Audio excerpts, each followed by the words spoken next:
From the Ticats Audio Network, this is Ticats Today with Steve Milton. It's Thursday, May 24th.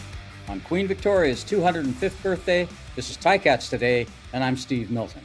It's the eve of the first exhibition game, which goes tomorrow afternoon at 2 at Tim Hortons Field against Ottawa. So we're going to hear from quarterback Levi Mitchell, who will start that game, and from head coach Scott Milanovich on a couple of topics. And we're also going to give you a bit of a look at the geographic and human logistics the Ticats face today and tomorrow, and a quick primer on some of the battles to watch. So tomorrow is game day, and the Ticats shift stadia just for the day. And even though it's an exhibition game, it is a game, a real game. So the normal preparation procedures are the same as during the regular season. This morning at Ron Joyce Stadium at Mac, the Ticats were on the field for a walkthrough at 10:30 a.m., which is the normal cadence of the day before a game, rather than the 8 a.m., which they use during training camp. Now, we employ the term walkthrough a lot, and it just kind of struck me that not all of us understand what that is. So generally, the offense and defense will walk through certain plays, kind of a three-dimensional chalk dock. Although, as Mitchell says today with Scott Milanovich, there's not really much walking that goes on. It's pretty high speed. It's really important for the special teams because they usually don't find out until who's on them until a day or two before a game, and then they have to drill themselves into leaving the sidelines quickly to replace the offense or defense, and while still making sure that all 12 men and no more than 12 get out there and are ready to go right away.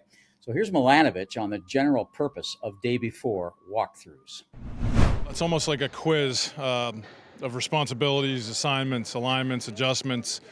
It's a way to kind of get guys tuned up without wearing out their legs and you know, especially during the season and late in the season when you don't have big roster numbers. It's a way to kind of for them to get reps without actually taxing their legs.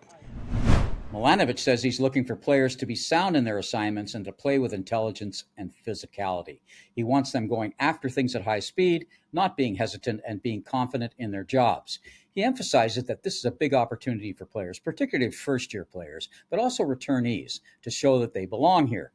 Now, Milanovich said that Mitchell is playing well and better each day, actually, showing no signs of the leg swelling, which put him into walking boot a couple of weeks ago.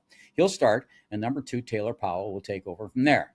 Here's what Mitchell says he'll be looking for tomorrow from his offense and also from himself. I think everything is process driven, right? Like, you got to make sure the process looks good. Guys understand their assignments, right? Assignment, alignment, technique, everything. So get out there, execute. If there's drops, there's drops. If there's, certain mistakes are okay. Like, we don't want to see a bunch of mistakes or any glaring mistakes or things that we learned on day one. We want to see guys that if they've made those mistakes in training camp, they're fixing them in this game right here, right? Like personally, my focus is, good feet, getting the ball out early, getting the ball out when I need to, and just making sure that I'm making the right reads for Scott.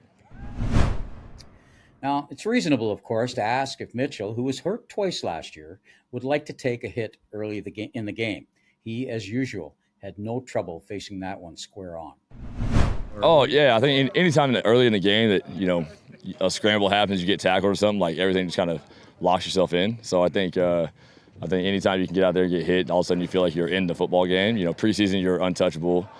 Guys don't get near you. They kind of back off you and everything. So you got to get rid of that kind of mindset that your clock is kind of, at a maximum like it is in training camp. So understand the clock. And what I do is I try to watch the film, try to watch preseason, and start to get that average in your head about, this protection I've got about this much time, this protection I got this much time. So, take a hit early, you get locked in, just get ready to roll. Let's take a moment to pull back the curtain on some of the logistics involved in practicing all week in one location in the West End, then playing what is really a one-off in the East End. There's a lot going on behind the scenes for equipment manager Drew Shoshine and assistant equipment manager Justin Vanderlaan and their crew of about 6 in all. Earlier this week, they began preparing Tim Hortons Field by installing nameplates on the lockers and hanging out the full uniforms. Hamilton will wear black jerseys and black pants for both their exhibition games over the next 8 days.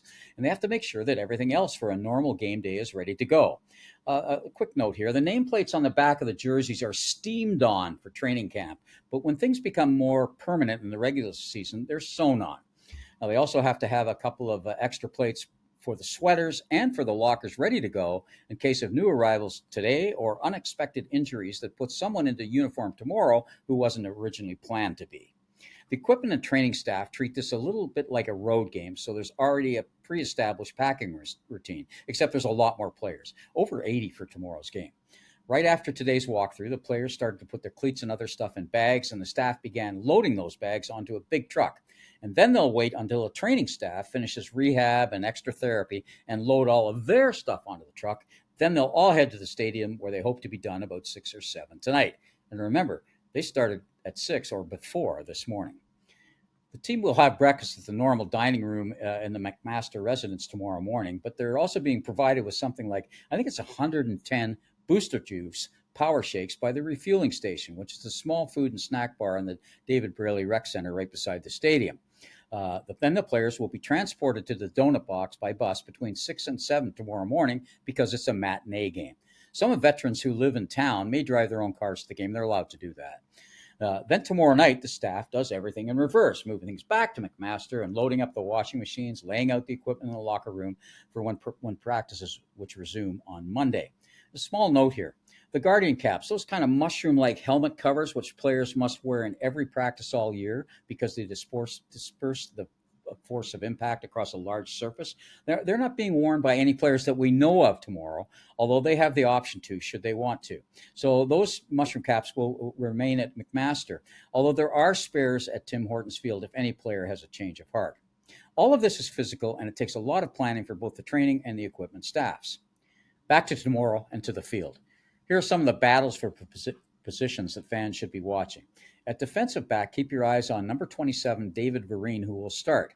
Lawrence Woods, number 37, number 28, Mark Milton, and number 20, Shakur Brown. There's a few others as well. At linebacker, newcomers Ray Wilborn wears 52 and Destin Talbert wears 46, and they'll both start. And there are 13 players on the defensive line, although a couple, Casey Sales and Brandon Barlow, are locks. There's also the punting duel between Bailey Flint and Corey Vedvik. And at wide receiver and receiver in general, check out newcomers Big Sherman Bridges, number 17 on the boundary side, and wide receiver Kalen Geiger, number 89. Both of them will start.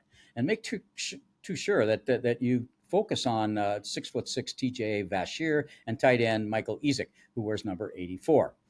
Here's what Bo Levi Mitchell is looking for from his receivers. I think anytime you can, I think offense, defense, your DBs want to play man. The other team wants to find out who can play man coverage, and receivers, you want to find out who can beat man coverage, who can make jump ball situations, who can win in man on, cross-body type routes. For a young receiver, it's about go out there and make the plays when they come to you. Do they have a natural feel for scramble drill? It's kind of hard sometimes to see in training camps. We call it early on sacks and things like that. But see if they have that natural ability in scramble drill, or when they catch the ball and they break a tackle, are they willing to go upfield and get down or get out, or are they going to try to make, break 2 tackles, 3 tackles, all of a sudden here comes a D lineman just planting you in the chest and the ball's out. So understanding the situation, understanding how important the ball is. That's it for today from McMaster, and now Ticats Today will pack up our stuff and we'll join the one-day migration over to Tim Hortons Field. Thanks for listening and watching, and tune in tomorrow to watch all of our pregame shows and catch my game analysis late Saturday night, early Sunday, or anytime really. For more in-depth coverage of training camp, please go to ticats.ca/training camp. That's ticats.ca/training camp. This has been Ticats Today with Steve Milton. Catch it on Spotify, YouTube, Apple Podcasts, and anywhere else you get your podcasts.